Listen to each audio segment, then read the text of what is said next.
Friends now ఇక్కడ ఒక చిన్న టెస్ట్ చేయడానికి వచ్చున్నాము. మనం ఇంట్లో వాడేటువంటి జీలకర్ర మనం ప్రతి వంటలో కూడా మనం నీళ్లు పోసుకొని వంటలో మనం చేస్తూ ఉంటాం కదా, కూరగాయలు వండుతూ ఉంటాం. సో యాక్చువల్గా వాటర్ యొక్క ప్రాముఖ్యత, అసలు వాటర్ ఏం చేస్తుంది, ఈ వాటర్లో మనం వండేటువంటి కూరగాయలు కానివ్వండి, వంట పదార్థాలు కానివ్వండి, దేనిలో అయినా మనం నీళ్లు వాడతాం. ఆ వాడే నీళ్లు కరెక్ట్గా ఉందా లేదా అనేది తెలుసుకోవడానికి ఈ యొక్క టెస్ట్ చేయడం జరుగుతోంది.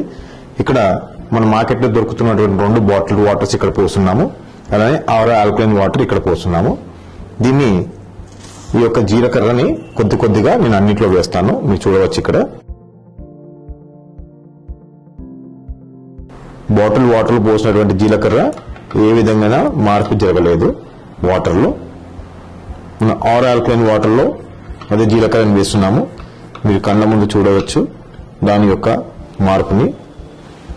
అలానే ఇంకో బాటిల్ వాటర్ కూడా పోస్తున్నాము. ఇక్కడ మీరు లైవ్ గా చూడవచ్చు. ఈ 2 వాటర్స్ లో కూడా జీలకర్రలో ఎలాంటి మార్పు లేదు.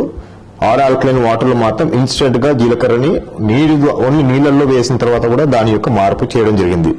అంటే దీనిలో ఏంటి డిఫరెన్స్ అంటే, మన ఆల్కలైన్ వాటర్ లో మైక్రో క్లస్టరింగ్ ఉండడం వల్ల ఇది లోపలికి చొచ్చుకుపోయి దాని యొక్క ఒరిజినల్ ఎసెన్స్ బయటికి తీసుకురావడం దీని యొక్క ప్రాముఖ్యత. అంటే మేజర్ ప్రాపర్టీస్ లో 3 ప్రాపర్టీస్ ఉంటాయి. ఆల్కలైన్ వాటర్ లో మైక్రో క్లస్టరింగ్ ఉంటుంది, ఆల్కలైజేషన్ ఉంటుంది అండ్ యాంటీ ఆక్సిడెంట్స్ ఉంటాయి. ఈ 3 ప్రాపర్టీస్ కూడా ఉన్నటువంటి వాటర్ మన ఆల్కలైన్ వాటర్.